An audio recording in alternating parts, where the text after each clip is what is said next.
Welcome to the Gig Podcast. I'm your host, Mandy McCrane, and we are on day 3 going through the Ethiopian Bible. And the link is in the description for Amazon or TikTok shop to get the Ethiopian Bible if you want to purchase one and follow along. So today we're picking up on chapter 8. So we just finished chapter 7 last time. So we're in the story of Noah. A lot. We've covered a lot already just in the first 7 chapters of the Bible. So, chapter 8. And God remembered Noah and every living thing and all the cattle that was with him in the ark. And God made a wind to pass over the earth, and the waters assuaged. The fountains also of the deep and the windows of heaven were stopped, and the rain from heaven was restrained, and the waters returned from off the earth continually. And after the end of the 150 days, the waters were abated. And the ark rested in the 7th month, on the 17th day of the month, upon the mountains of Ararat. And the waters decreased continually until the 10th month. And in the 10th month, on the first day of the month, were the tops of the mountains seen. And it came to pass at the end of 40 days that Noah opened the window of the ark which he had made. And he sent forth a raven, which went forth to and fro until the waters were dried up from the earth. Also he sent forth a dove from him to see if the waters were abated from off the face of the ground. But the dove found no rest for the sole of her foot, and she returned to him in the ark, for the waters were on the face of the whole earth. Then he put forth his hand and took her and pulled her into the ark. And he stayed yet another 7 days. And again he sent forth the dove out of the ark. And the dove came out to him the evening, and lo, in her mouth was an olive leaf plucked off. So Noah knew that the waters were abated from off the earth. And he stayed yet another 7 days, and sent forth the dove, which returned not again unto him any more. And it came to pass in the 601st year, in the 1st month, the 1st day of the month, the waters were dried up from off the earth. And Noah removed the covering of the ark, and looked, and behold, the face of the ground was dry. And in the 2nd month, on the 7th and 20th day, so the 27th of the month, was the earth dried. And God spoke unto Noah, saying, Go forth of the ark, thou and thy wife, and thy sons' wives with thee. Bring forth with thee every living thing that is with thee, of all flesh, both of fowl, of cattle, and of every creeping thing that creepeth upon the earth, that they may breed abundantly in the earth, and be fruitful and multiply upon the earth. And Noah went forth, and his sons and his wife, and his sons' wives with him. Every beast of every creeping thing, and every fowl, and whatsoever creepeth upon the earth, after their kinds, went forth out of the ark. And Noah, building an altar unto the Lord, and took of every clean beast and of every clean fowl, and offered burnt offerings on the altar. And the Lord smelled a sweet savor. And the Lord said in his heart, I will not again curse the ground any more for man's sake, for the imagination of man's heart is evil from his youth. Neither will I again smite any more every living thing as I have done. While the earth remaineth, seed time and harvest, and cold and heat, and summer and winter, and day and night shall not cease. Chapter 9. And God blessed Noah and his sons, and said unto them, Be fruitful and multiply, and replenish the earth. And the fear of you and the dread of you shall be upon every beast of the earth, and upon every fowl of the air, upon all that moveth upon the earth, and upon all the fishes of the sea. Into your hand are they delivered. Every moving thing that liveth shall be meat for you. Even as the green herb have I given you all things. But flesh with the life thereof, which is the blood thereof, shall ye not eat. And surely your blood of your lives will I require. At the hand of every beast will I require it. And at the hand of man, at the hand of every man's brother will I require the life of man. Whoso sheddeth man's blood, by man shall his blood he shed. For in the image of God made he man. And you, be fruitful and multiply, bring forth abundantly in the earth, and multiply therein. And God spoke unto Noah and to his sons with him, saying, And I behold, I establish my covenant with you, and with your seed after you, and with every living creature that is with you, of the fowl, of the cattle, and of every beast of the earth with you, from all that go out of the ark to every beast of the earth, and I will establish my covenant with you. Neither shall all flesh be cut off any more by the waters of a flood, neither shall there be any more flood to destroy the earth. And God said, this is the token of the covenant which I make between me and you, and every living creature that is with you for perpetual generations. I do set my bow in the cloud, and it shall be for a token of covenant between me and the earth. So God placed a rainbow in the sky, saying, this is my reminder, my covenant to you, that I will not flood the earth again. And it shall come to pass when I bring a cloud over the earth, that the bow shall be seen in the cloud, and I will remember my covenant which is between me and you, and every living creature of all flesh. And the waters shall no more become to flood to destroy all flesh. And the bow shall be in the cloud, and I will look upon it, that I may remember this everlasting covenant between God and every living creature of all flesh that is upon the earth. And God said unto Noah, this is the token of the covenant which I have established between me and all flesh that is upon the earth. And the sons of Noah that went forth of the ark were Shem and Ham and Japheth. And Ham is the father of Canaan. These are the three sons of Noah, and of them there was the whole earth overspread. And Noah began to be a husbandman, and he planted a vineyard, and he drank of the wine, and was drunken, and he was uncovered within his tent. And Ham, the father of Canaan, saw the nakedness of his father, and told his two brothers without. And Shem and Japheth took a garment and laid it upon both their shoulders, and went backward and covered the nakedness of their father. And their faces were backward, and they saw not their father's nakedness. And Noah awoke from his wine and knew what the younger son had done unto him. And he said, cursed be Canaan, a servant of servants shall he be unto his brethren. And he said, blessed be the Lord of God of Shem, and Canaan shall be his servant. God shall enlarge Japheth, and he shall dwell in the tents of Shem, and Canaan shall be his servant. And Noah lived after the flood 350 years, and all the days of Noah were 950 years, and he died. So the reason that's important is, so the reason Canaan was cursed was because instead of just covering him, he ran to his brothers and said, hey, dad's naked. And then the brothers handled it. So that was definitely looked down upon. So Canaan should have just covered him. So that's the whole purpose of that one. Now, so chapter 10. Now these are the generations of the sons of Noah, Shem, and Ham, and Japheth. And unto them were sons born after the flood. The sons of Japheth, Gomer, and Magog, and Madai, and Javan, and Tubal, and Meshech, and Tyrus. And the sons of Gomer, Ashkenaz, and Rephath, and Tugmara. And the sons of Javan, Elisha, and Tarshish, Kittim, and Dodanim. By these were the isles of the Gentiles divided in their lands. I need to drink here. It's a lot of names. Everyone after his tongue, after their families in their nations. And the sons of Ham were Cush, Mizraim, and Phut, Phut, and Canaan. And the sons of Cush, Seba, and Havilah, and Sabta, and Ramah, and Sabtecha. And the sons of Ramah, Sheba, and Dedan. And Cush begat Nimrod. He began to be a mighty one in the earth.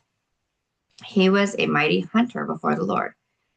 Wherefore it is said, even as Nimrod, the mighty hunter before the Lord. And the beginning of his kingdom was Babel, and Erech, and Akkad, and Calmeh in the land of Shinar. Out of that land went forth Asher, and builded Nineveh, and the city of Reboth, and Caleb, and Rezin between Nineveh and Caleb. The same is a great city. And Mizraim begat Ludin, and Ammonim, and Lehabim, and Nephtahim, and Pathrusim, and Casluhim, out of whom came Philistine. And Caphtorim and Canaan begat Sidon, his firstborn, and Heth. and the Jebusite, and the Amorite, and the Girgasite, and the Hivite, and the Archite, and the Semite, and the Arvadite, and the Semrite, and the Hamathite, and afterward were the families of the Canaanites spread abroad. And the border of the Canaanites was from Sidon, as thou comest to Gerar unto Gaza, and thou goest unto Sodom and Gomorrah, and Admah and Zeboim, even unto Lasha. And so those are locations. And obviously we've gotten over to Gaza, which has been a lot in the news lately. And then these are the sons of Ham, after their families, after their tongues, in their countries, in their nations, unto Shem, also the father of all the children of Eber, the brother of Japheth, the elder, even to him were children born. The children of Shem, Elam, and Asher, and Arphaxad, and Lud, and Aram. And the children of Aram, Az, and Hol, and Gether, and Mash.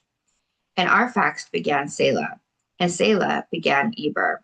And unto Eber were born two sons. The name of one is Peleg, for in his days was the earth divided, and his brother's name was Joktan. And Joktan begat Almodad, and Shelpeth, or Sheleth, and has I read these two. Hazarmaveth, and Jerah, and Hadoram, and Uzal, and Dikla, and Obel, and Abimel, and Sheba, and Ophir, and Havilah, and Jobab. All these were the sons of Joktan, and their dwelling was from Mesha. As thou goest unto Sephar, a mount of the east, these are the sons of Shem, after their families, after their tongues, in their lands, after their nations. These are the families of the sons of Noah, after their generations, in their nations. By these were the nations divided in the earth after the flood. Chapter 11. Okay, so we're done with the names. All right. Chapter 11. And that's always the hardest part to get through. But names do mean something. So it does tell a story. We'll go back to it. But not on this episode. So chapter 11. And the whole earth was of one language and of one speech. And it came to pass, as they journeyed from the east, that they found a plain in the land of Shamar. And they dwelt there. And they said one to another, Go to, let us make brick and burn them thoroughly. And they had brick for stone, and slime they had for mortar. And they said, Go to, let us build a city and a tower, whose top may reach unto the heaven, and let us make a name, lest we be scattered abroad upon the face of the whole earth. This is the Tower of Babel. And the Lord came down to see the city and the tower which the children of men builded. And the Lord said, Behold, the people is one, and they have all one language. And this they began to do, and now nothing will go restrained from them, which they have imagined to do. Go to, let us go down, and there confound their language, that they may not understand one another's speech, though the Lord scattered them abroad from hence upon the face of all the earth. And they left off to build the city. Therefore is the name of it called Babel, because the Lord did there confound the language of all the earth. And from hence did the Lord scatter them abroad from the face of all the earth. So the Tower of Babel is the reason we have different languages. So God scattered everybody. He's like, okay, they're going to combine together. They know what they're doing. They're becoming too powerful, and we are going to scatter them. That's my interpretation anyways. I could be completely wrong. That's my interpretation. Okay, so these are the generations of Shem. Shem was 100 years old and begat Arphaxad 2 years after the flood. And Shem lived after he begat Arphaxad 500 years and begat sons and daughters. And Arphaxad lived 5 and 30 years, so 35 years old, and begat Selah. And Arphaxad lived after he begat Selah 403 years and begat sons and daughters. And Selah lived 30 years and begat Eber. And Selah lived after he begat Eber 403 years and begat sons and daughters. And Eber lived 430 years and begat Peleg. And Eber lived after he begat Peleg 430 years and begat sons and daughters. And Peleg lived 30 years and begat Ru. And Peleg lived after he begat Ru 209 years and begat sons and daughters. And Ru lived 230 years, so 32 years, and begat Serug. And Ru lived after he begat Serug 207 years and begat sons and daughters. And Serug lived 30 years and begat Nahor. And Serug lived after he begat Nahor 200 years and begat sons and daughters. And Nahor lived 9 and 27 years and begat Terah. And Nahor lived after he begat Terah 119 years and begat sons and daughters. And Terah lived 70 years and begat Abram, Nahor, and Haran. Now these are the generations of Terah. Terah begat Abram, Nahor, and Haran. And Haran begat Lot. And so this is where Abram, who became Abraham later on in the Bible, and Lot came from generationally. And Haran died before his father Terah in the land of his nativity in Ur of the Chaldees. And Abram and Nahor took them wives and the name of Abram's wife was Sarah, and the name of Nahor's wife Milcah, the daughter of Haran, the father of Milcah, and the father of Iscah. But Sarah was barren, she had no child. And Terah took Abram, his son, and Lot, the son of Haran, his son's son, and Sarah, his daughter-in-law, his son Abram's wife. And they went forth with them from Ur of the Chaldees to go into the land of Canaan. And they came unto Haran and dwelt there. And the days of Terah were 205 years, and Terah died in Haran. And so we're going to end there for today at the end of chapter 11. So we'll do chapter 12 tomorrow, but we're getting into the story of Abraham and Sarah and where the father of many nations comes from. It is so interesting to see how, we're still in the traditional Bible, really. We haven't dove into anything that's different, but it's good to see where everything is kind of coming from, because now we have made the connections. So we've gone from Adam to Noah. Enoch is in there, which Enoch's book will be later on in the Bible, and Noah, and then all the way down to Abram and Lot and the stories of them. So anyways, thank you for joining us, you guys. This is good stuff. I know the names are hard, going through all the names, begat who, but it is fun to at least learn kind of where everybody comes from. Once you go through the generations and you actually read the names instead of overlooking them, you learn, okay, so this is the father of so-and-so. And now you make the connections instead of it just being random people in the Bible that we don't necessarily know who they are, where they came from, but we know the stories. So this is just making the connections. So anyways, I love you guys. Make it a great one. Join us next time.